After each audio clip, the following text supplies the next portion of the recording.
नमस्कार, स्वागत है आप सभी का सीएनबीसी आवाज पर। आप देख रहे हैं खिलाड़ी नंबर 1। मैं हूं हर्षदा सावंत। मार्केट के एक्शन पर नजरें रहेंगी। जहां पर ग्लोबल संकेत थोड़े से नरम पड़े तो आज भारतीय बाजारों में हमने देखा शुरुआत शांत थी, लेकिन अब हम फिर ऊपरी स्तरों को जड़ते हुए देखिए 18,400 के पार निकलता हुआ निफ्टी 24 अंकों की बढ़त देखने को मिल रही है। निफ्टी बैंक की तस्वीर भी आपके लिए लेकर आएंगे, क्योंकि यहाँ पर सबसे ज्यादा तेजी कल सेकंड हाफ में देखने को मिली थी और वो मोमेंटम दरअसल बाजार ने फिर पकड़ लिया है। 42,539, 540 के आसपास तक के स्तर बनते दिखाई दे रहे हैं। एडवांस डिक्लाइन रेशियो, बढ़ने वाले शेयरों की संख्या ज्यादा है, 1500 बढ़ने वाले शेयर है, इसके सामने करीब 1258 गिरने वाले काउंटर्स। लेकिन साथ ही ध्यान रखिएगा मिड कैप इंडेक्स पर अगर आप नजर डालेंगे तो 48 अंकों तक की गिरावट दिखाई देगी। तो इंडेक्स थोड़ा सा सुस्त है, स्टॉक स्पेसिफिक एक्शन फिर भरपूर दिखाई दे रहा है आज के दिन। कुछ ऐसे काउंटर्स जिन्होंने सबसे ज्यादा तेजी अपने नाम की है, कोटक महिंद्रा बैंक इसमें है, आयशर मोटर्स है। टेक्नोलॉजी में हमने देखा था परसों के सत्र में तेजी, कल थोड़ा सा साइडवेज गया टेक इंडेक्स, लेकिन टीसीएस, विप्रो, इन्फोसिस के साथ साथ एचसीएल टेक ये आउट परफॉर्म कर रहे हैं। निफ्टी आईटी लीड कर रहा है 200 पॉइंट की बढ़त के साथ। ऐसे में हमारे जानकारों ने आज किस तरह के स्टॉक्स आइडेंटिफाई किए हैं उसका जायजा लेंगे, लेकिन पहले आपकी स्क्रीन पर लेकर आते हैं कल तक के रिटर्न्स। और यहाँ पर प्रदीप होचंदानी लीडरशिप पोजीशन में, करीब 9% की कमाई इनकी हो गई है। 4% के रिटर्न्स पर बैठे हैं अरुण कुमार मंत्री एंड गौरव रत्नपार की करीब 0.31% तक के रिटर्न्स पर। सीधे ट्रेड्स लेना शुरू करते हैं। एक जानकार से पूछ लेते हैं कि इस इंडेक्स को कैसे ट्रेड किया जाए। वॉलेटिलिटी क्लियरली देखने को मिल रही है। अरुण, उस लिहाज से स्ट्रैटेजी क्या रहेगी 18,400 के ऊपर जो निफ्टी कर रहा है कारोबार? देखिए, गुड मॉर्निंग हर्षदा जी। देखिए, शॉर्ट कवरिंग का जरूर सहारा मिल सकता है कल की एक्सपायरी तक, जिस हिसाब से 18,300 के ऊपर निफ्टी निकला है और यहाँ से भी 100 पॉइंट की तेजी आपको निफ्टी में जरूर देखने को मिल सकती है। इसका जो मेजर कारण रहेगा वो है बैंक निफ्टी, क्योंकि बैंक निफ्टी में 42,200 के ऊपर जैसे ही ब्रेकआउट आया वहां से भी 400-500 पॉइंट की रैली एक्सपेक्टेड थी और वो रैली आज और कल के सत्र में भी जारी रह सकती है। तो बैंक निफ्टी के सहारे से मुझे लग रहा है निफ्टी यहाँ से भी 50 से 100 पॉइंट का आपको दिखा सकता है और हो सकता है आपको जो निफ्टी की एक्सपायरी हो वो 18,500 के ऊपर देखने को मिले। तो ओवरऑल बुलिश नजरिया है और अगर गिरावट आती भी है इंट्राडे में तो एक अच्छा अपॉर्चुनिटी होगा निफ्टी में बाय करने की। डिप पर एक खरीदारी का मूड माहौल बनता हुआ दिखाई दे रहा है। क्लियरली बायसनेस तेजी की तरफ, 18,500 अब अगला टारगेट रहेगा। ट्रेड्स पर आते हैं, भरपूर एक्शन स्टॉक स्पेसिफिकली। गौरव, आपका पोर्टफोलियो स्क्रीन पर रख रहे हैं हम और आप बताइएगा फिर आपकी क्या रणनीति रहेगी। आपने आज सुबह में एमजीएल में प्रॉफिट बांधा है, श्रीराम ट्रांसपोर्ट के सेल कॉल को कल के कल ही एग्जिट कर लिया। नया ट्रेड क्या है आपका? जी, गुड मॉर्निंग हर्षदा जी। सो बेसिकली अगर निफ्टी बैंक निफ्टी के केस में अगर हम देखें तो पिछले 3 दिनों से जो सपोर्ट जोन थे नियर टर्म वो अच्छे से होल्ड कर गए और वहां से एक डिसेंट अपमूव भी आई है। लेकिन अब निफ्टी और बैंक निफ्टी दोनों ही अपने क्रूशियल रेजिस्टेंस के करीब ट्रेड कर रहे हैं। निफ्टी के केस में 18,500 का क्रूशियल रेजिस्टेंस रहेगा और बैंक निफ्टी के केस में 42,600 का। तो यहाँ पे थोड़ा कॉशियस अप्रोच रहेगा, एग्रेसिव लॉन्ग पोजिशन नहीं बनानी चाहिए। इनफैक्ट स्टॉक स्पेसिफिक थोड़ा सेलिंग साइड पे भी देखा जा सकता है। सो मेरा फर्स्ट ट्रेड जो है वो सेल साइड पे रहेगा, कैन फिन होम। यहाँ पे अगर हम देखें तो पिछले हफ्ते पूरा एक डिस्ट्रीब्यूशन हुआ है दिल्ली अपर बोलिंगर बैंक के ऊपर, साथ ही साथ 200 डे मूविंग एवरेज का भी ऊपर में रेजिस्टेंस है। सो वहां पे डिस्ट्रीब्यूशन बना के आज ये स्टॉक नीचे का मूव स्टार्ट कर चुका है। सो यहाँ पे फ्रेश शॉर्ट पोजीशन बनाई जा सकती है। 529 के करीब ट्रेड कर रहा है। स्टॉप लॉस रहेगा 542 का और नीचे में 490 का टारगेट रहेगा। 490 के लिए कैनफिन होम्स में एक शॉर्ट का ट्रेड आता हुआ। स्टॉक एक अंडर परफॉर्मर है, 1.5% नीचे इस समय, और 490 के लिए आप यहाँ पर मंदी की पोजीशंस खड़ी कर सकते हैं। ये फिलहाल आपके लिए एक राय गौरव की तरफ से आती हुई। प्रदीप का पोर्टफोलियो लेकर आइएगा स्क्रीन पर। और प्रदीप ने इनफैक्ट कल के जो ट्रेड्स दिए थे उसमें अल्ट्राटेक को क्लियरली कैरी कर रहे हैं। इसके अलावा इन्होंने जेके सीमेंट में कल के कल मुनाफा बांध लिया और प्राज इंडस्ट्रीज में भी कल मुनाफा बांध लिया। तो प्रदीप, अल्ट्राटेक आप होल्ड कर रहे हैं, नया क्या जोड़ेंगे? Good morning everyone. नया स्टॉक में जोड़ रहा हूँ, उसका नाम है इंजीनियर्स इंडिया लिमिटेड। स्टॉक में एक स्ट्रॉन्ग अपमूव देखी गई थी नवंबर के बिगिनिंग में और फिर पिछले कुछ 5-6 सेशन से ये नैरो रेंज में कंसोलिडेट हो रहा था। आज के सेशन में ये वापस से अप ट्रेंड रिज्यूम करने की साइंस दे रहा है। अर्ली चार्ट्स पे एक अच्छा ब्रेकआउट इसने कंफर्म किया है। तो 74.10 के करंट रेट पे इंजीनियर्स इंडिया को लेना चाहेंगे। 72.60 का एसएल रहेगा और 80 रुपीज के इसमें टारगेट रहेंगे। एचई के टारगेट के लिए एक मौका इंजीनियर्स इंडिया में इस समय ट्रेड लेने का, एक बाय साइड का ट्रेड यहाँ पर है। अरुण का पोर्टफोलियो देखेंगे तो शोभा को इन्होंने बाय कॉल दिया था, वो होल्ड कर रहे हैं, लेटेंट व्यू भी कैरी कर रहे हैं, तो स्टॉक आप दे सकते हैं एक। अरुण क्या रहेगा ये? देखिए तीसरा स्टॉक जो रहेगा वो शुगर पैक से मुझे लग रहा है अच्छा मोमेंटम देखने को मिल रहा है, तो त्रिवेणी में मुझे लग रहा है यहाँ से भी एक बुलिश मोमेंटम जारी रह सकता है। 280 281 के आसपास करंट स्टॉक चल रहा है, तो 275 के स्टॉप लॉस के साथ त्रिवेणी को लॉन्ग करें। 302 के टारगेट मुझे लग रहा है आज या कल के सत्र में आ सकता है, तो त्रिवेणी को करंट लेवल पे बाय करने की सलाह। तो ये फिलहाल आपके लिए एक ट्रेड त्रिवेणी इंजीनियरिंग में इस समय बाय साइड का ट्रेड आ रहा है। ये है अरुण की पिक का। अच्छा गौरव, आप एक और ट्रेड जोड़ सकते हैं, कुछ आइडेंटिफाइड है? सेकंड पिक भी मैं शॉर्ट साइड पे ही देना चाहूंगा, जो है टाटा पावर। 226.70 का करंट रेट चल रहा है। यहाँ पे अगर हम देखें तो 200 डे मूविंग एवरेज पे पिछले 2 हफ्तों से एक डिस्ट्रीब्यूशन हुआ है। आर्ली चार्ट पे देखें तो हेड एंड शोल्डर्स पैटर्न बना है, जिसका नीचे की तरफ आज ब्रेकआउट आ रहा है। So short term momentum indicators भी डाउनसाइड इंडिकेशन दे रहे हैं। सो यहाँ पे शॉर्ट पोजीशन बनाई जा सकती है विद स्टॉप लॉस ऑफ 232 और नीचे में 210 का टारगेट रहेगा। 10 के टारगेट के लिए दरअसल ये एक शॉर्ट का ट्रेड, मंदी के सौदों पर फोकस है गौरव का। 210 का टारगेट टाटा पावर में 232 के आसपास आप स्टॉप लॉस लगाएंगे। ये फिलहाल आपके लिए एक ट्रेड इस समय स्क्रीन पर। चले पूछेंगे प्रदीप से कि वो क्या ट्रेड जोड़ना चाहेंगे आगे, लेकिन फिलहाल बात करते हैं नई लिस्टिंग की। और आज मेदांता एक प्रमुख हॉस्पिटल है जिससे आप वाकिफ हैं। इनफैक्ट कंपनी का नाम अगर आप देखें तो ग्लोबल हेल्थ केयर है और इसने अपनी शानदार पारी की शुरुआत की है। 336 आपको याद होगा कंपनी का इशू प्राइस था, उसके तुलना में 19% के प्रीमियम पर इसने अपनी पारी की शुरुआत की। 401 पर स्टॉक लिस्ट हुआ, अब 412 तक के लेवल्स देखने को मिल रहे हैं। 20% से ज्यादा के रिटर्न्स आपकी स्क्रीन पर। कंपनी की ग्रोथ और फ्यूचर प्लान्स पर हमारे साथ बात करने के लिए जुड़ रहे हैं कंपनी के चेयरमैन और managing director doctor Naresh Trehan और साथ ही ग्रुप सीईओ पंकज साहनी। आप दोनों का ही स्वागत है। इनफैक्ट आज का दिन ऐतिहासिक है, बहुत ही बढ़िया लिस्टिंग और मेदांता हॉस्पिटल एक बहुत जाना माना नाम है। Congratulations Dr. Trehan, you've actually seen this child grow into a big baby now. Congratulations, एक शानदार लिस्टिंग। Immediate plans क्या हैं and how does this feel to be listed on the Indian stock market? देखिए वैसे तो इस company की life में ऐतिहासिक दिन है और अच्छा हमारे को लोगों ने सपोर्ट दिया है। तो जो आप इसकी जो जहन है हमारा वो ये है कि पेशेंट को सबसे हाईएस्ट लेवल की केयर हम देते हैं, क्योंकि हमारा जो प्लेटफॉर्म हमने क्रिएट किया था मेदांता का, उसके अंदर सारे ही दुनिया के एक्सपर्ट्स हर स्पेशलिटी के एक ही प्लेटफॉर्म पे हैं। तो जब हमारे पेशेंट हमारे पास आते हैं तो उनको उपलब्धि होती है सब specialist of very high level. So इससे यह क्या हुआ कि उनका आउटकम भी बहुत अच्छा रहने लगा। तो इसीलिए पेशेंट्स ने हमें बहुत अपनी लॉयल्टी दिखाई है, मार्केट ने भी उसको अप्रिशिएट किया है।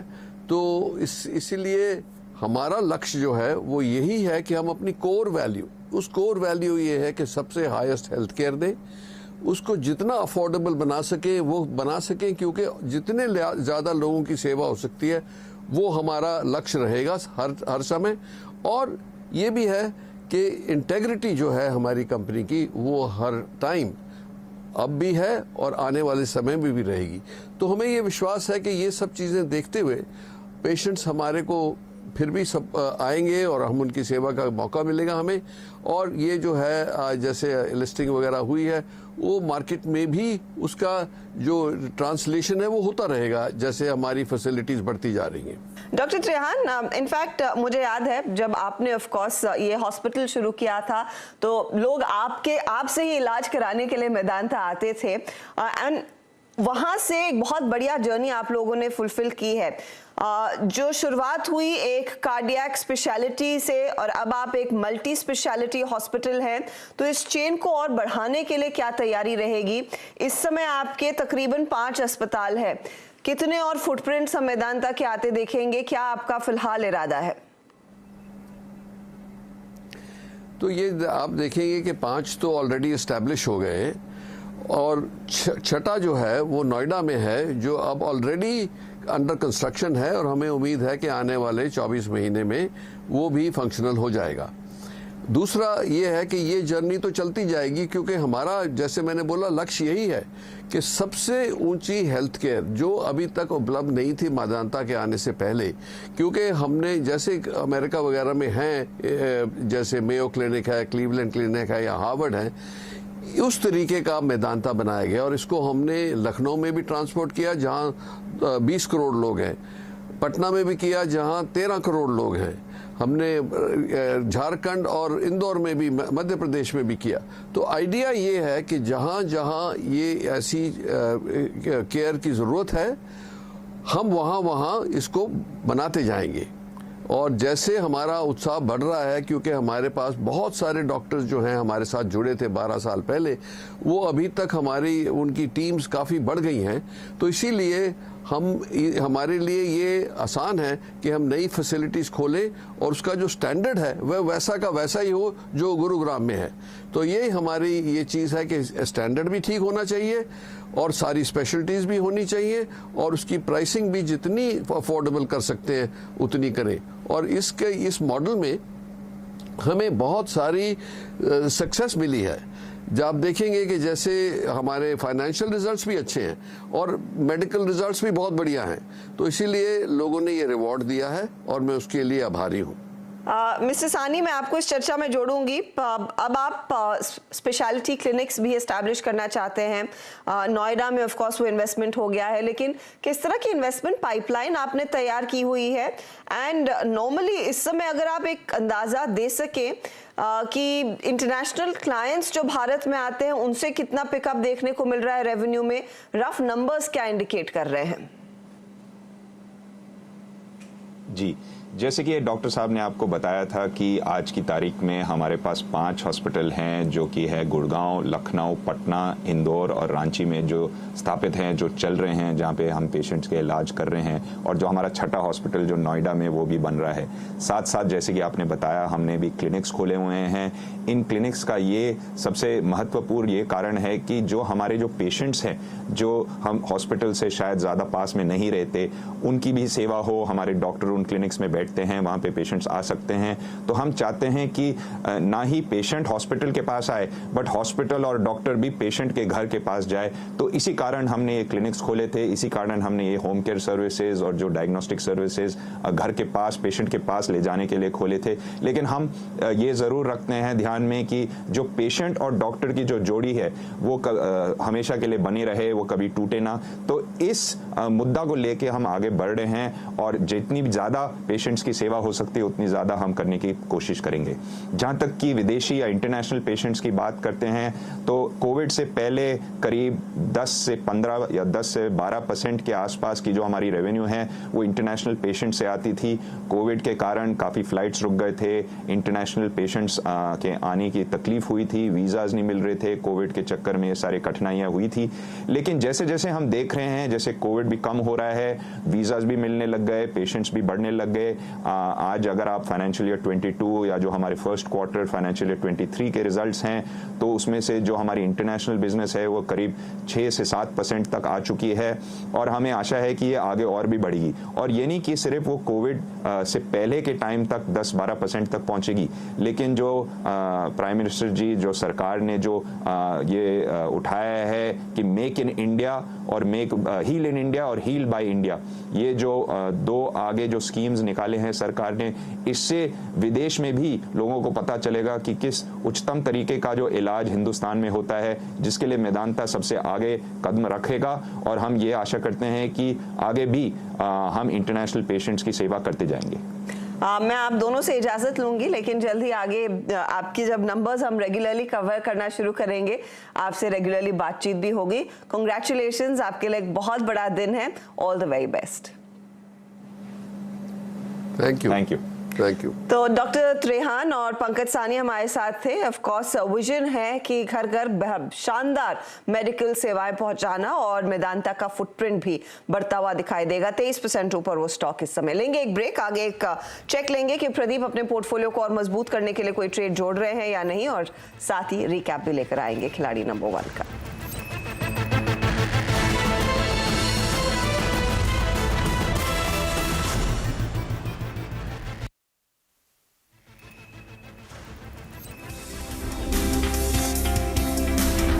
फ्यूचर एक्सप्रेस में आप सभी का स्वागत है। FNO मार्केट का हर एक्शन 2790 से चलकर 3006 के आसपास, अब इसमें 250 अंकों के आसपास का मूव देख चुके हैं। कॉल ऑप्शन ले या पुट ऑप्शन 17,550 का जो कॉल है वो 85 to 90 के आसपास खरीदारी कर सकते हैं। फिलहाल निफ्टी पे वेट एंड वॉच करना चाहिए। जानिए किन स्टॉक्स में होगी आपकी जबरदस्त कमाई।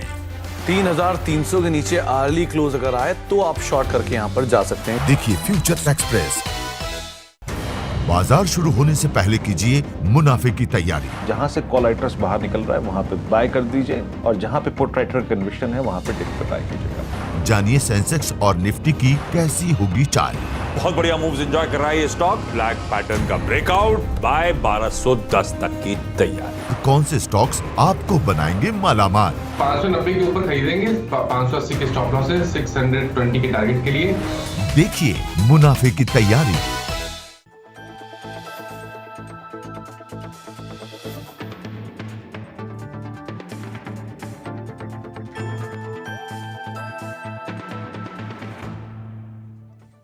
टैक्स बचाने का हो टेंशन या फिर पेचीदे टैक्स नियमों की उलझन, अटका हो रिफंड या मुश्किल में फंसा हो आपका रिटर्न, हर मुश्किल सवाल का आसान जवाब है टैक्स गुरु, जहां आप ना सिर्फ अपना टैक्स बचाते हैं बल्कि हम टैक्स की उलझनों को सुलझाने के गुर भी आपको सिखाते हैं। नमस्कार, मैं हूं लक्ष्मण राय और आज आपके सवालों का जवाब देने के लिए हमारे साथ हैं जाने माने टैक्स एक्सपर्ट शरद कोहली साहब। सर, आपका स्वागत है CNBC आवाज में। हमने देखा है कि विदेश में रहने वाले भारतीय अपने घर पे परिवार को, माता पिता को पैसे भेजते रहें, लेकिन इन दिनों विदेश में पैसा भेजने का चलन बढ़ता जा रहा है। अगर रिजर्व बैंक के आंकड़ों को देखें तो पिछले 8 साल में बाहर भेजे जाने वाली रकम में करीब 280% से भी ज़्यादा की बढ़ोतरी हुई है। अब सवाल उठता है कि जो लोग बाहर पैसा भेजते हैं क्या उनको भी टैक्स देना पड़ता है? कोहली साहब, सवाल जायज़ है कि नहीं? बिल्कुल जायज़ है। और लक्ष्मण, पैसा लिबरलाइज रेमिटेंस स्कीम जो चलती है 2.5 लाख जो 2020 में शुरू की गई थी। जी हाँ, प्रति भारतीय ने, स्कीम तो पहले से है, उसकी लिमिट चेंज की गई। प्रति भारतीय प्रति वर्ष आप $2.5 लाख तक एक साल में भेज सकते हो। लोग इसका भरपूर फायदा उठा रहे हैं, पढ़ाई लिखाई के लिए, लोन लेने के लिए, निवेश करने, लोन देने के लिए, निवेश करने के लिए, वगैरह वगैरह। तो देखिए, आप जब पैसा भेजते हैं तो 7 लाख रुपए, लक्ष्मण एक लिमिट नोट कर लीजिए, अगर 7 लाख रुपए से ऊपर की रकम बन रही है, और ये लक्ष्मण इंटरेस्टिंग बात है, 7 लाख जब तय की गई थी $10,000 जब रुपया $70 पे होता था, ये तब तय गई, पर अब लिमिट अभी भी 7 लाख है। तो अगर 7 लाख से ऊपर आप जाते हैं, इफेक्टिवली लिमिट कम हो गई है। हाँ, इफेक्टिवली देखा जाए तो बिल्कुल कम हो गई है। तो अगर आप 7 लाख से ऊपर जाते हैं तो उससे ऊपर जो भी अमाउंट होगा उस पर बैंक आपसे 5% TCS, tax collected at source, आपसे ले लेगा। और अगर आपके पास मान लीजिए लोन दे रहे हैं, आप कहीं लोन की एजुकेशन लोन लिया हुआ है, उसकी रीपेमेंट कर रहे हैं, तो 0.5% आपसे ये tax collected at source leviable उस अमाउंट पर होगा। तो ये जो अब TCS की बात करें तो मेरे मन में सवाल आए, कई बार हम लोग TCS यहाँ कटता है भारत में, तो अलग अलग तरीके से इसको हम लोग क्रेडिट ले सकते हैं। तो क्या बाहर जो पैसा भेजने पे TCS कटता है उसमें भी क्रेडिट लेने की सुविधा है?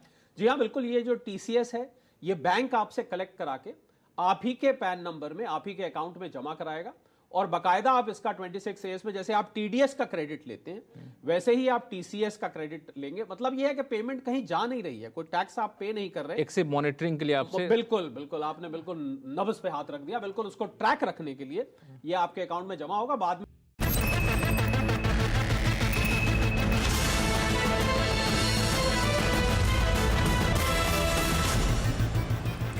आप देख रहे हैं खिलाड़ी नंबर 1। मंदी के सौदे पर फोकस है गौरव का, लेकिन अरुण और प्रदीप ने एक तेजी वाला ट्रेड दिया है। प्रदीप, आपका पोर्टफोलियो में एक जगह बची है, कोई है स्टॉक या दोपहर में ऐड करने का प्लान है? मैं ऐड करना चाहूंगा, और कैस्ट्रॉल इंडिया वो स्टॉक है। स्टॉक में बहुत ही स्ट्रॉन्ग ब्रेकआउट इसके डेली चार्ट्स पे देखने को मिल रहा है। इनफैक्ट इसने डेली चार्ट्स पे डबल टॉप बनाया था, जिसका ब्रेकआउट आज के सेशन में मिल रहा है। और इसके वॉल्यूम अगर आप देखें तो 20 डे एवरेज वॉल्यूम से करीबन 2.5 गुना वॉल्यूम ये ऑलरेडी कर चुका है। और जिस तरह का ब्रेकआउट इसके डेली चार्ट्स पे कंफर्म हुआ है, मुझे लगता है कि ये कंफर्टेबली 148 के जो टारगेट्स हैं वो दिखा सकता है पोजिशनल बेसिस पे। तो इसको 148 के टारगेट के लिए लेंगे, और इसमें जो स्टॉप लॉस रहेगा वो 124 का रहेगा। 124 का स्टॉप लॉस, 148 का कैस्ट्रॉल में टारगेट तेजी की तरफ। चलिए फटाफट रिकैप करते हैं तमाम जो ट्रेड्स हमारे जानकारों ने आपके लिए पेश किए हैं। एक एक करके सबका पोर्टफोलियो प्लीज दिखा दीजिएगा डायरेक्टर साहब। शुरुआत गौरव से। कैनफिन होम शॉर्ट किया, 490 का टारगेट है, स्टॉप लॉस 542। टाटा पावर में भी शॉर्ट का कॉल, 210 के लिए शॉर्ट करे, 232 स्टॉप लॉस है। रिटर्न्स आपकी स्क्रीन पर हैं। आधे % से ज्यादा की कमाई कैनफिन कर रहा है। टाटा पावर में शॉर्ट ट्रेड इस समय इनके लिए तेजी की या फिर रिटर्न्स कमा कर नहीं दे रहा है। अब आप देखिएगा अरुण का पोर्टफोलियो, तो शोभा को कैरी किया 692 का टारगेट, लेटेंट व्यू कैरी कर रहे हैं 440 के टारगेट के लिए। त्रिवेणी नया जोड़ा है, 302 इनका टारगेट है, स्टॉप लॉस 275 है। और यहाँ पर आप देखेंगे 0.44% के रिटर्न शोभा में, लेटेंट व्यू ड्रैग कर रहा है 1.5% नीचे, लेकिन त्रिवेणी में 0.21% के रिटर्न बनते हुए। अब आइए प्रदीप के पोर्टफोलियो पर। तो अल्ट्राटेक 7300 के लिए तेजी का ट्रेड कैरी किया। नया जुड़ा EIL इंजीनियर्स इंडिया, 80 टारगेट है, 7260 स्टॉप लॉस। कैस्ट्रॉल इंडिया भी बाय साइड, 148 का टारगेट, 124 स्टॉप लॉस। रिटर्न्स देखेंगे तो यहाँ पर अल्ट्राटेक आज थोड़ा सा साइडवेज हो गया है, 0.21% हल्का सा डाउन टिक दिखा रहा है, लेकिन 0.34% के रिटर्न्स इंजीनियर्स इंडिया में, और कैस्ट्रॉल भी 0.15% तक के रिटर्न्स जोड़कर दे रहा है। अब देखिएगा कि ओवरऑल स्थिति क्या बनी है। प्रदीप पोचंदानी 9.6% के रिटर्न्स पर हैं, 3.5% के रिटर्न्स अब अरुण कुमार मंत्री के, और गौरव रत्न पार्की करीब 1% के रिटर्न्स पर बैठे हैं। तो मंदी का ट्रेड दरअसल गौरव के लिए परफॉर्म करता हुआ। यह है अब तक की स्थिति। ऑफ कोर्स 1 बजे एक अपडेट लेकर आएंगे मिड कैप मंत्र में, और नजरें रहेंगी हमारे जानकार अपने पोर्टफोलियो में क्या बदलाव लाते हैं। ऑल द बेस्ट आप तीनों को। लेंगे एक ब्रेक, आगे जायजा कमोडिटी मार्केट के एक्शन का। बने रहिए CNBC आवाज के साथ।